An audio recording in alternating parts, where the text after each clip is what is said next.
श्री राम जय जय राम। श्री राम जय जय राम। श्री राम जय जय राम। सच्चिदानंद भगवान की, सनातन धर्म की। अब मैं सार दो चार बातों का सुना दूं जो मेरी समझ में आया है। पहले सूत्र, फिर उसकी व्याख्या। अब देखो, इस शरीर में जब तक तुम्हारा निवास है तब तक क्या तुम कर सकते हो, क्या नहीं कर सकते, ये समझ लो। क्या तुम्हारे हाथ में है, क्या तुम्हारे हाथ में नहीं है, ये समझना है। जब तक इस शरीर में तुम बैठे हो और इस शरीर में हाजिर हो तब तक शरीर की आवश्यकताओं का त्याग, बाकी तुम बोलो, त्याग नहीं कर सकते। भूख में खाना पड़ेगा। मैं इसलिए आज बता दूं, गणित की तरह याद रखना, कल किसी के कहे में भटकना मत, सूत्र याद रखो। और एक बात और बता दूं, धर्म वो है जिसका पालन किया जा सकता है, जिसका पालन नहीं कर सकते वो धर्म नहीं है। एक मिलिट्री का व्यक्ति, आज मैं ऊपर बैठा था मंदिर के सामने छत पर, वो मेरे से कहने लगे कि मुझे 10 मिनट बोलना है मंच पर।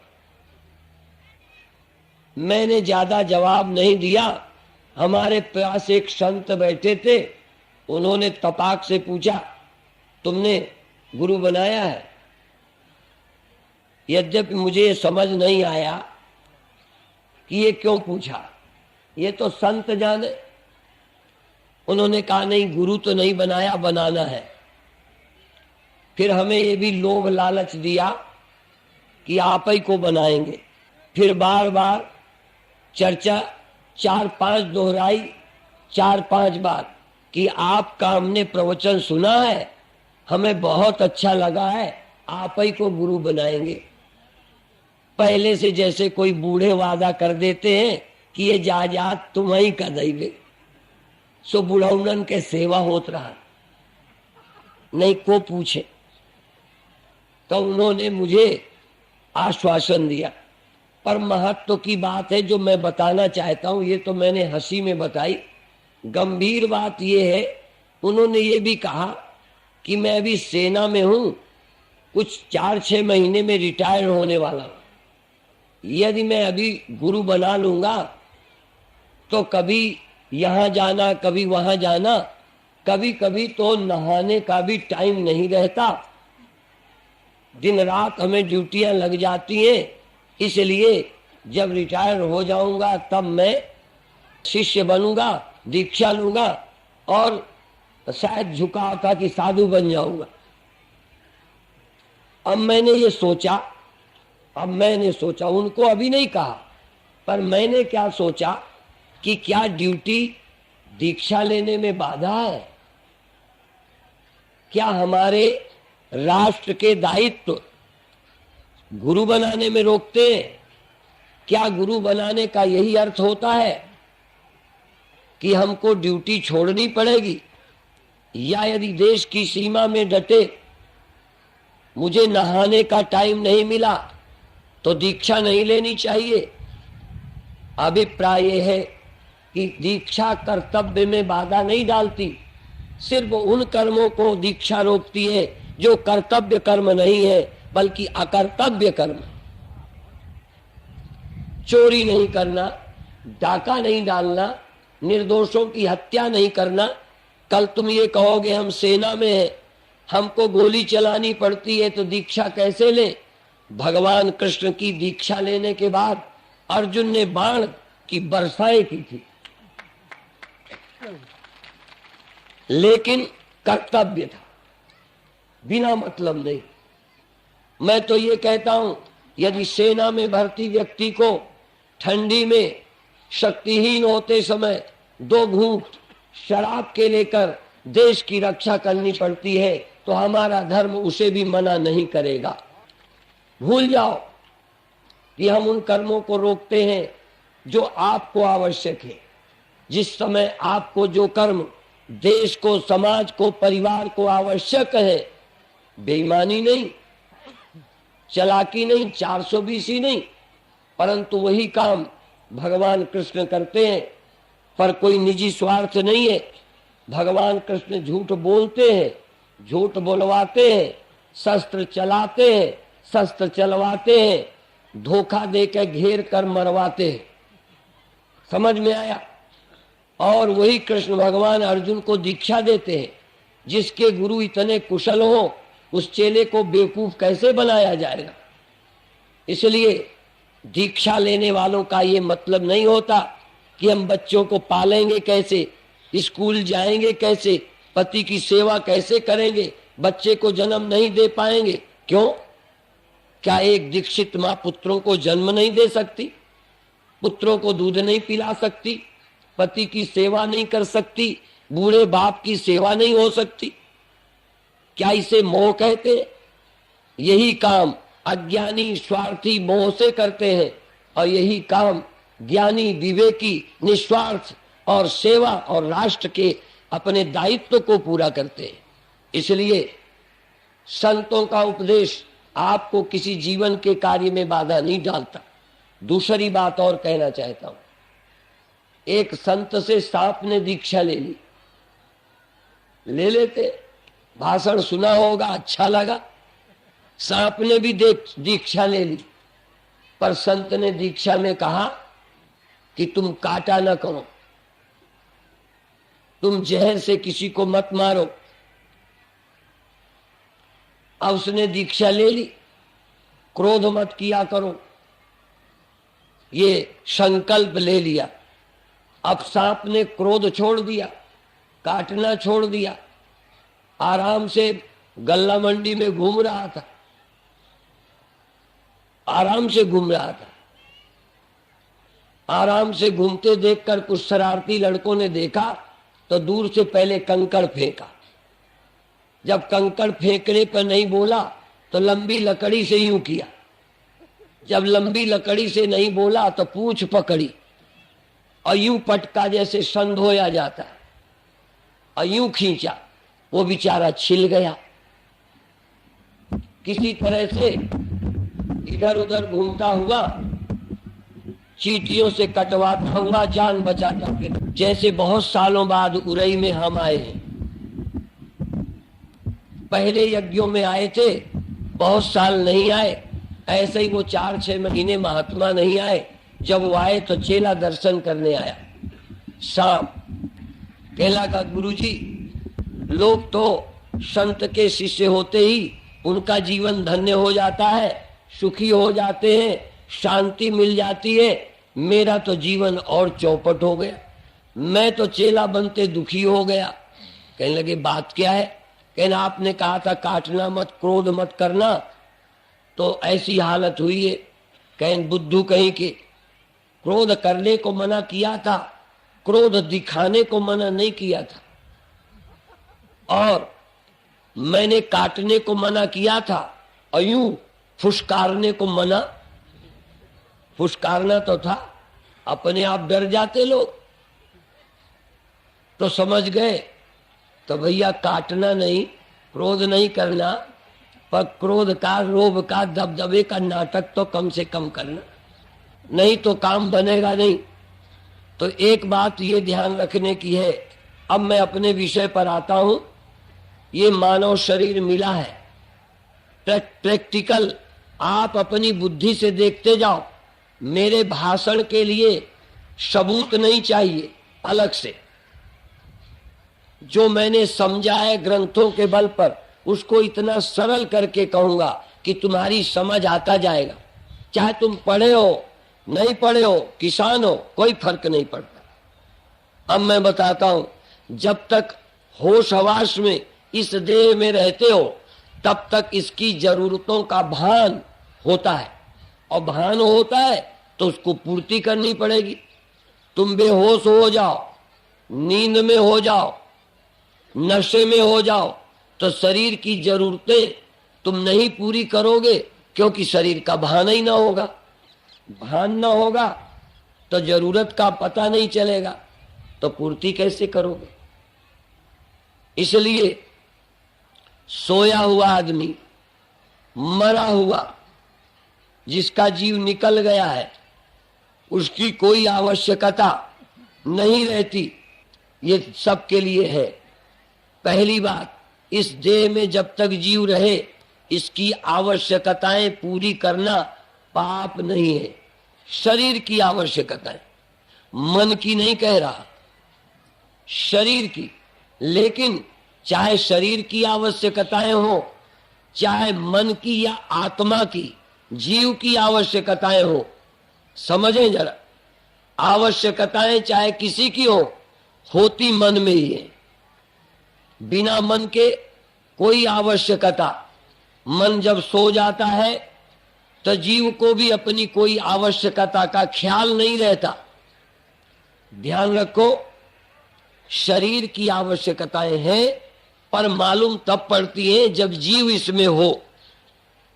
और गड़बड़ क्या है कि जब जीव होता है और जीव का संबंध देह से रहता है, तब तक ही आवश्यकताओं की पूर्ति करना पड़ता है।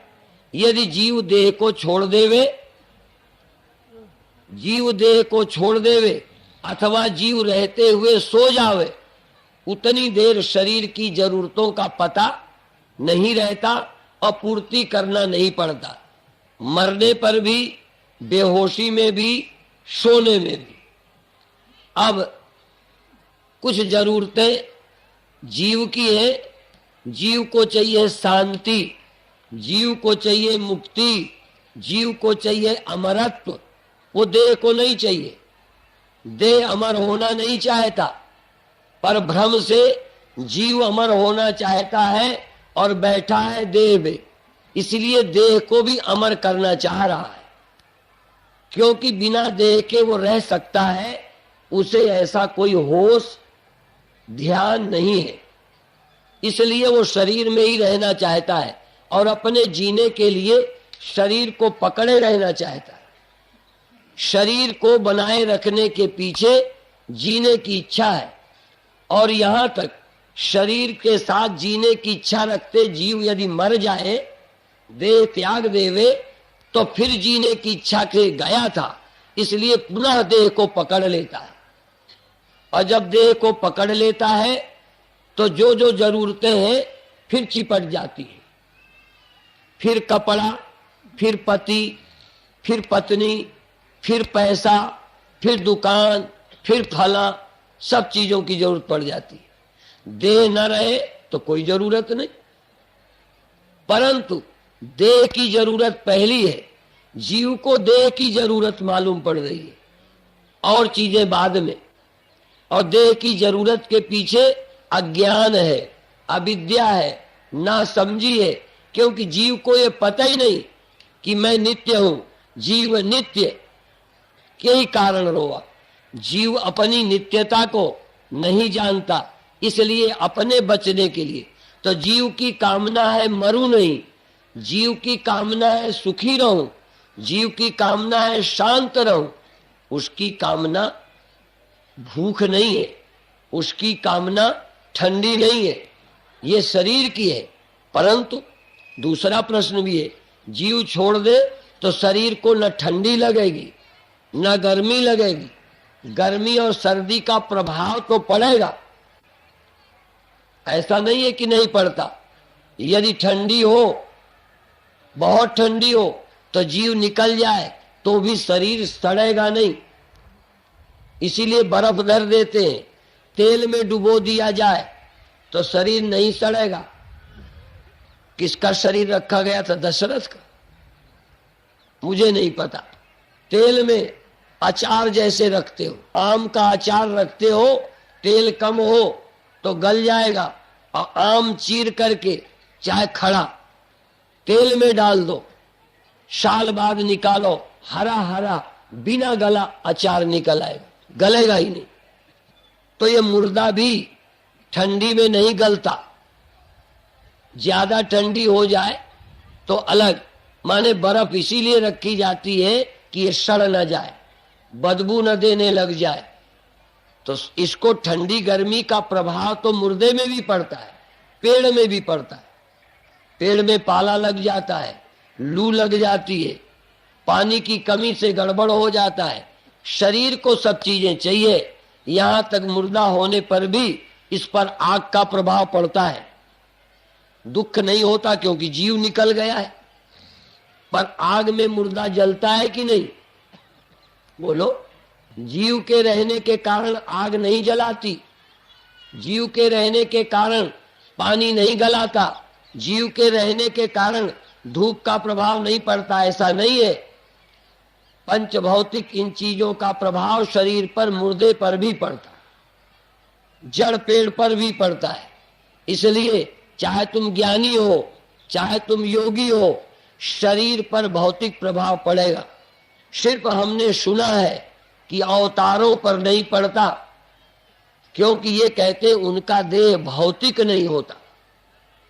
मैं उस विषय पर दावा नहीं करता, मैं अभी छाती ठोक के नहीं कह सकता, परंतु हमारे शास्त्र कहते हैं, जितनी बात शास्त्र की कहने से कहूंगा और कुछ मैं अनुभव से कहूंगा, जिन पर मेरा निजी अनुभव है उसको छाती ठोक के कहता हूं।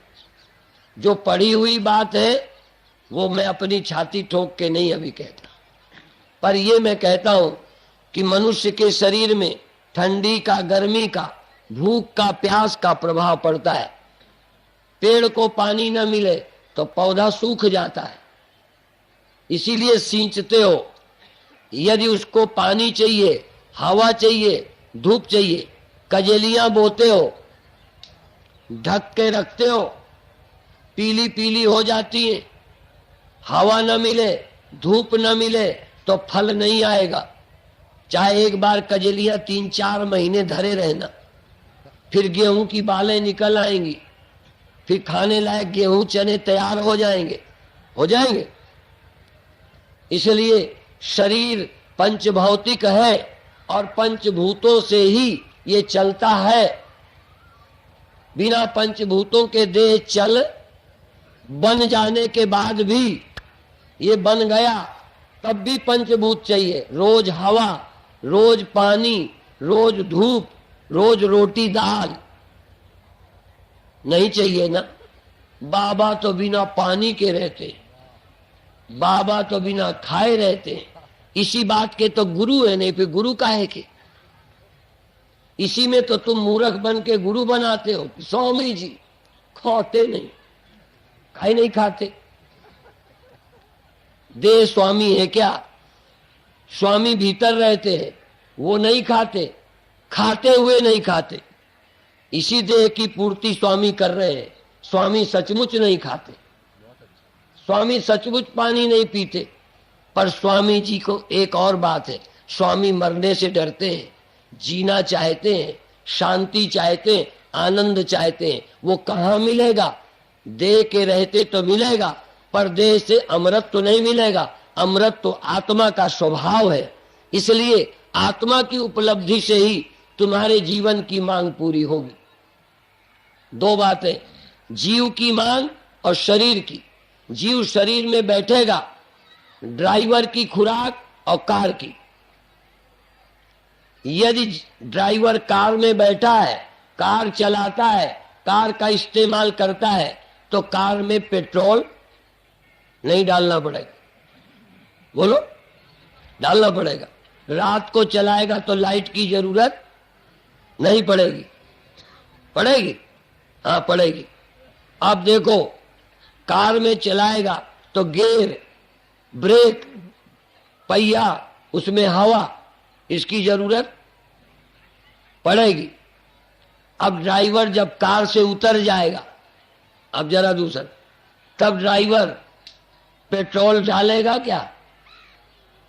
ड्राइवर की खुराक पेट्रोल है, कार की खुराक। और यदि हम कह दें पेट्रोल डालते देखकर ड्राइवर बड़ा खाता है, हवा भराए बड़ा खर्च करता है ड्राइवर, सर्विस कराए तो ड्राइवर बेईमान है।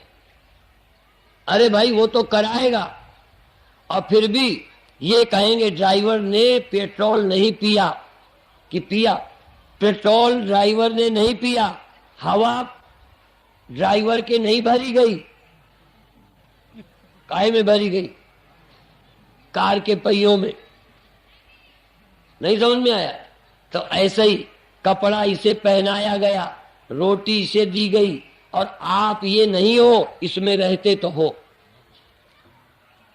ये नहीं कि बाबा ही नहीं खाते, सच तो ये है तुम मूर्ख भर हो, नहीं तुम भी नहीं खाते। नहीं समझ में आया? अब तुम क्या खाते हो? मान, तुम खाते हो आनंद, तुम खाते हो शांति, तुम खाते हो अपमान। अपमान पसंद नहीं पे खाना पड़ता है, तो अपमान से बचो। अपमान न खाना पड़े, दुख न खाने पड़े, चिंता न खानी पड़े, परंतु गड़बड़ ये है, और मरने का दुख न हो, पर गड़बड़ ये है कि शरीर में बैठते हो तो मरना सताने लगता है। यदि शरीर छूट जाए तो मरना सताएगा ही नहीं, चाहे मर कर देख लो। यदि मर जाओ और कोई दुख रह जाए तो मेरी नाक काट लेना। जा मरने से जग डरे, मेरे मन आनंद, मरने से ही पाइए पूर्ण परमानंद। इसीलिए ज्ञानियों के लिए कहा है, संत मरे क्या रोइए, जो अपने घर जाए। संत तो अपने घर जाता है, मरता कहाँ है? ड्राइवर कार से उतरा, अपना घर चला गया। घर में रोटी खाएगा, दाल खाएगा, कि घर जाके पेट्रोल पिएगा? उसकी खुराक और है, जीव की खुराक और है, शरीर की खुराक। पर ड्राइवर जब कार में होगा तो कार की खुराक की पूर्ति करने की जिम्मेदारी भी ड्राइवर की, और स्वयं चाय पीने की, दूध पीने की जिम्मेदारी भी कार की, ड्राइवर की। दोनों जिम्मेदारियां जीव की हैं। इसकी जरूरतों का ख्याल भी जीव करे, और अपनी आवश्यकता का ख्याल भी। अपने लिए मोक्ष, अपने लिए शांति, अपने लिए मुक्ति, और शरीर के लिए रोटी कपड़ा मकान। नास्तिक तो कहते ही हैं कि रोटी कपड़ा और मकान मांग रहा है हिंदुस्तान। हमने कहे, हम हिंदुस्तान नहीं कहना चाहते, रोटी कपड़ा और मकान मांग रहे सब इंसान। और बताऊं, यदि आ जाए भगवान तो उनको चाहिए 3 सामान, रोटी कपड़ा और मकान। हमारे भगवानों को तो अभी भी भोग लगाते हैं, जिससे कल कोई मुकर न जाए। भगवान खाते रहे हैं, इसका सबूत। और संध्या करने जाते रहे हैं, पूजा करते रहे हैं, सोते और जागते रहे हैं, और जाग के काम करते रहे। संध्या करने गए, गुरुजी की सेवा की, मुर्गा बोले तब उठ गए, ये सब लिखा है ना। इसका मतलब ये इसके साथ में जो भीतर बैठे हैं वो जगते हैं तो शरीर से काम करते हैं, सो जाते हैं तब बंद कर देते हैं। तो राम भी जगते हैं, और इसीलिए अर्जुन का नाम, और गुडाकेश और लक्ष्मण को भी कहते कितने बरस नहीं सोए हैं? चलो जितने दिन हो। अब देखो, इसका मतलब सोते तो थे, सोने की जरूरत तो थी नहीं। बहादुरी काहे की? तुम एक दिन रात दिन ना सो, पहले सोते थे बाद में सोगे तो कहोगे हम इतनी देर नहीं सोए। आज सारी रात गाड़ी चलाई, ड्राइवर नहीं सोया, हम शाबाशी देते हैं। शाबाशी क्यों देते हैं? कि मुश्किल का काम किया है, सहज नहीं है, कठिन काम है जगना। जगना स्वाभाविक नहीं है, क्योंकि जगना सोना, जगना सोना तो इस शरीर का काम है जवान बूढ़ा होके मरना, और भीतर वाले का काम है जगना और काम करना, फिर सो के आराम करना। जगना तो काम करना, इस शरीर से काम लेना, काम करना कहो चाहे काम लेना कहो।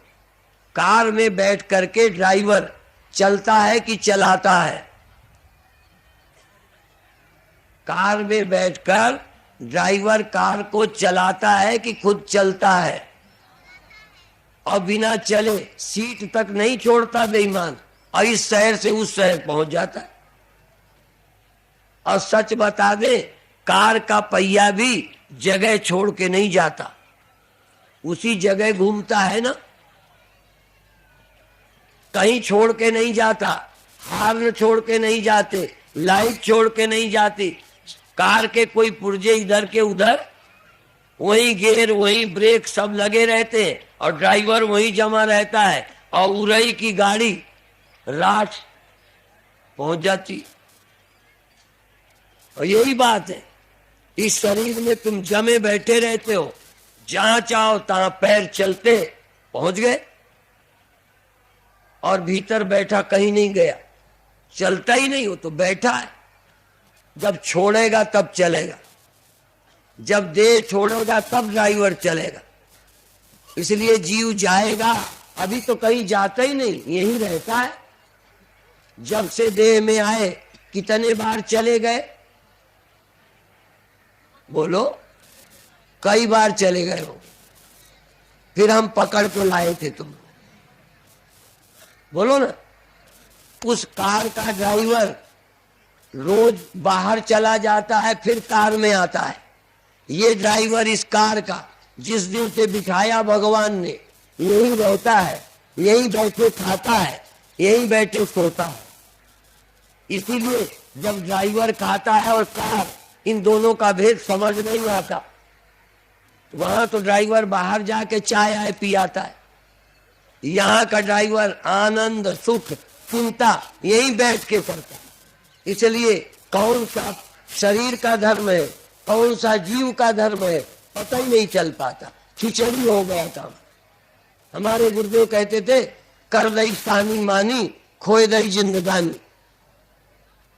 अब इस शरीर में आप बैठे हो, अब एक बात कल्पना करो पहले, यदि शरीर छोड़ जाओगे तो तुमको कुछ खिलाएंगे तो खाओगे?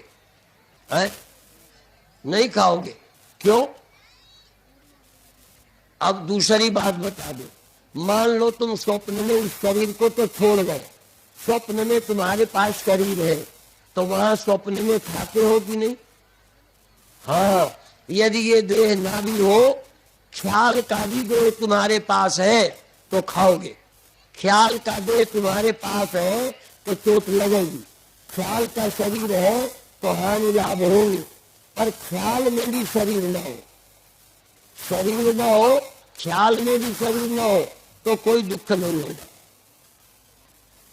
इसलिए जब ख्यालों का शरीर भी त्याग देता है जी, शरीर को त्याग कर, ख्यालों में भी जब शरीर नहीं रहता, जब जीव ख्यालों में आत्मा हो जाता है, जब जीव ख्याल में चैतन्य हो जाता है, जब जीव ख्याल में निर्विकार हो जाता है, तब ये आत्मा का अनुभव करके तब इसे पक्का होता है कि शरीर न रहे तो मुझे कोई जरूरत ही नहीं।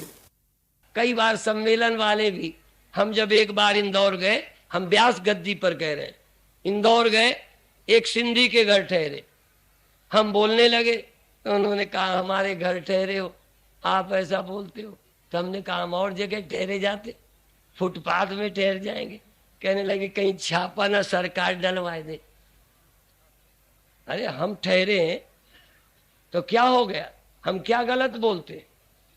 क्या बेईमानों, हमें सत्य बोलने से भी रोकोगे क्या?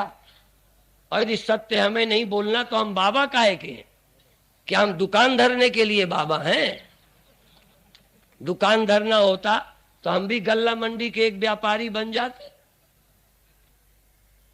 ये क्या मतलब है? इसलिए सत्य बोलने दो। देश को बेईमान नेताओं ने खराब किया है, और जब तक तुम इन नेताओं के विश्वास में रहोगे तब तक देश का उत्थान नहीं होगा। आपको चाहिए वेद, उपनिषद, गीता, रामायण हर बच्चे बच्चे को पढ़ाई जाए। और सरकारें यदि नहीं पढ़ाने देती, ऐसी सरकारें कहीं कुरान पढ़ाई जा सकती है, कहीं बाइबल पढ़ाई जा सकती है उनके मुल्कों में, तो हमारे देश में वेद क्यों नहीं पढ़ाए जा सकते? मैं पूछना चाहता हूं। इसलिए कि मुट्ठी भर मुसलमान नाराज हो जाएगा, तुम्हें वोट नहीं देगा। जिस स्कूल में वेद पढ़ाए जाते हो, ये मुसलमान वहां ना पढ़ाएं अपने बच्चों को, हमारे बच्चों को पढ़ाने दिया जाए। पर बेईमान वोटों के लिए न रामायण पढ़ाने देते हैं, न गीता पढ़ाने देते हैं, न उपनिषद पढ़ाने देते हैं। एक बार मैं एक कॉलेज में गया तो मेरा भाषण केवल इसलिए नहीं हुआ, तब न राम जन्मभूमि का आंदोलन था। मैं फिर कह रहा हूं, तब न राम जन्मभूमि का आंदोलन था, न हम हिंदू मुसलमान की बात जानते थे। परंतु, और ये बात कोई देश विदेश की नहीं है, एक बार महाराजा भोज की राजधानी में, एक बार महोबा में, उनका यहाँ धर्मनिरपेक्ष है सरकार, आप धर्म का प्रवचन सभा में उसमें बच्चों में करोगे। एक राजस्थान की घटना है, आज मैं सरस ऋतु विद्या मंदिर गया, बच्चों का बैठना, बच्चों का उठना, बच्चों का बोलना, मुझे शर्म आती है। क्या बात? शर्म इस बात की आती है कि हमारे बाबा भी उनकी बराबरी नहीं कर सकते छोटे छोटे बच्चों के जीवन की। क्या चरित्र, क्या बैठना, क्या अनुशासन, क्या व्यवस्था, क्या तैयारी। हमारे यहाँ जिंदगी भर में बाबा एक एक कीर्तन में जिंदगी पार कर गए। उन बच्चों को कितने वेद मंत्र आते हैं, कितनी बातें आती हैं। क्यों नहीं हमारे देश में पढ़ाई हो सकती? आज ये भ्रष्ट समाज क्यों बन रहा है? तो शिक्षा न होने का कारण। तो मैं वो कह रहा हूं, महोबा गया, इसमें धार्मिक उपदेश। तो राजस्थान की एक घटना है, ये जहां धौलपुर से कुछ दूर पर वहां पत्थर बिकता है, सर मथुरा, वहां एक संघ का विद्यालय है, उसमें मुसलमान भी छात्र पढ़ते थे। आज जहां गया वहां भी 2 छात्र पढ़ते हैं, और ये पता चला सिपारस लगा के वहां पढ़ते हैं। मैंने कहा फिर यहाँ सब कुछ वैसे ही करते हैं? कहने लगे वैसे ही, जिस दिन उनके त्योहार होते हैं उस दिन इनके हमारे विद्यालय में छुट्टी नहीं होती और उस दिन पढ़ते हैं। फिर सुन लो, जैसे हमारी प्रार्थना होती है तैसे ही करते हैं। सिर्फ हमारे देश के बेईमान नेताओं के कारण वो वंदे मातरम नहीं कहते, नहीं तो इनके बाप को कहना पड़ेगा। ये नीच नेता जानबूझकर अलगाव स्वार्थ के लिए पैदा करते हैं। यदि मुसलमान के 2 बच्चे सरस ऋतु विद्या मंदिर में सब प्रार्थनाएं वही करते हैं, प्रणाम करते हैं, राष्ट्रभक्ति के गीत गाते हैं, तो देश का सारा मुसलमान राष्ट्रभक्त क्यों नहीं हो सकता? पर राष्ट्रभक्त बनाना प्रयोजन नहीं है, वोटर बनाना प्रयोजन है। इसलिए हम उन सब के खिलाफ हैं जो वोट बैंक बनाने के लिए हिंदू मुस्लिम में दूरी पैदा करते। हिंदू और मुसलमान में दूरी करने वाले क्या है? इस देश के सपूत वो है। उन्हें राम के प्रति आदर करने में क्या है? मुझे नहीं पता, सब बच्चों ने प्रणाम किया, मुझे पता नहीं है कि वो लाइन में थे कि नहीं। सब बच्चों ने लाइन से प्रणाम किया। जब कहा गया वंदे मातरम क्यों नहीं कहते, तो कहते हैं वंदे मातरम कहने से मूर्ति पूजा की बू आती है। यदि वंदे मातरम कहने से, यहां नमन करने से मूर्ति पूजा की बू आती है, तो मक्का में वहां ये दाढ़ी रगड़ने से मूर्ति पूजा की बू क्यों नहीं आती? इसलिए एक ही बात है, मैं सबके सामने कहता हूं, यदि जरा भी सत्य है, जरा भी धर्म है, तो ऐसे बेईमान जो हमें भाईचारे में, एक राष्ट्रीयता में बार बार देश बट जाएगा। एक बार देश बट गया, क्यों बट गया? इसलिए मैं कहना चाहता हूं, मैं उन सभी नेताओं के खिलाफ हूं जो समाज में अलगाव पैदा करके, चाहे वो जाति अलगाव, चाहे धार्मिक अलगाव, चाहे मजहबी अलगाव पैदा कर राष्ट्र में इस तरह का विघटन पैदा करते हैं। मैं कहता हूं जिसे राष्ट्र के प्रति आदर न हो, उसे इस देश में रहने का कोई अधिकार नहीं होना चाहिए, तब देश का भला होगा। और यदि हमारे जैसे लोग यदि बेईमानों के खिलाफ नहीं बोलेंगे, तो दुकानदार तो बोलने वाले नहीं, गल्ला मंडी वाले बोलने वाले नहीं, क्लॉथ मार्केट वाले बोलने वाले नहीं, शराफा वाले बोलने वाले नहीं, डॉक्टर भी नहीं बोलने वाले, पटवारी भी नहीं बोलने वाले। काहे का बोलेंगे? वो तो उनकी रोटी खाते।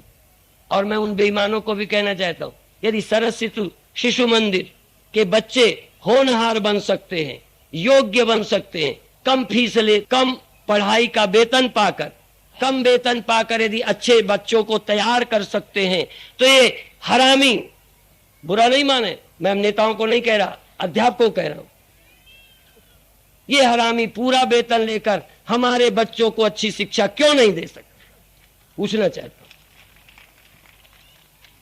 प्राइवेट स्कूल के बच्चे जिन्हें पैसा भी पूरा नहीं मिलता अध्यापक को, वो मेहनत कर सकता है केवल इसलिए कि प्रबंधक अच्छे हैं। इसका मतलब जो हमारे देश को शिक्षा भी अच्छी नहीं दे सकती, ऐसी सरकार को रहने का क्या अधिकार है। इसलिए इतना ही कहकर मैं अभी विश्राम लेता हूं। ओम शांति शांति शांति।